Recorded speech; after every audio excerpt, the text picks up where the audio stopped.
Supreme court ने हाल ही में औफाक यानी कि वक्फ संपत्तियों को लेकर बड़ा फैसला सुनाया है, जिसने देश भर में हजारों प्रॉपर्टी के भविष्य पर सवाल खड़े कर दिए हैं। अदालत ने स्पष्ट किया है कि औफाक की संपत्ति का रखरखाव और इस्तेमाल कानून के अनुसार होना चाहिए और अगर किसी संपत्ति का गलत उपयोग या अनधिकृत कब्जा हुआ तो उसके खिलाफ कड़ी कार्रवाई हो सकती है। इस फैसले के बाद राज्यों और जिलों में मौजूद औफाक बोर्ड और धार्मिक संस्थाओं ने चिंता की लहर फैल गई है। कई संपत्तियां जो मंदिर, मस्जिद और अन्य धार्मिक संस्थानों के नाम पर थीं, अब सुप्रीम कोर्ट के दिशा निर्देशों के तहत खतरे में आ सकती हैं। अदालत ने यह भी कहा है कि संपत्ति का सही इस्तेमाल सुनिश्चित करने के लिए अधिकारियों और बोर्ड की जवाबदेही तय होगी।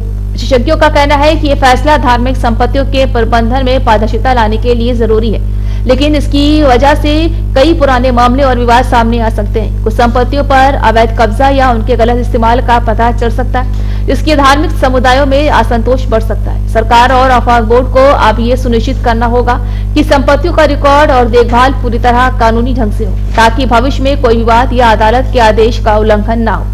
इस फैसले का सबसे बड़ा असर ये होगा कि अब हजारों औफाक संपत्तियां सीधे सुप्रीम कोर्ट की निगरानी और दिशा निर्देशों के अधीन होंगी। ये न केवल धार्मिक संस्थाओं के लिए चुनौती है, बल्कि प्रशासन और राज्य सरकारों के लिए भी जिम्मेदारी बढ़ गई है। सुप्रीम कोर्ट का ये फैसला साफ संदेश है कि धार्मिक संपत्ति का दुरुपयोग या अनियमित इस्तेमाल किसी भी हालत में बर्दाश्त नहीं किया जाएगा और इस दिशा में गंभीर कार्रवाई की जाएगी।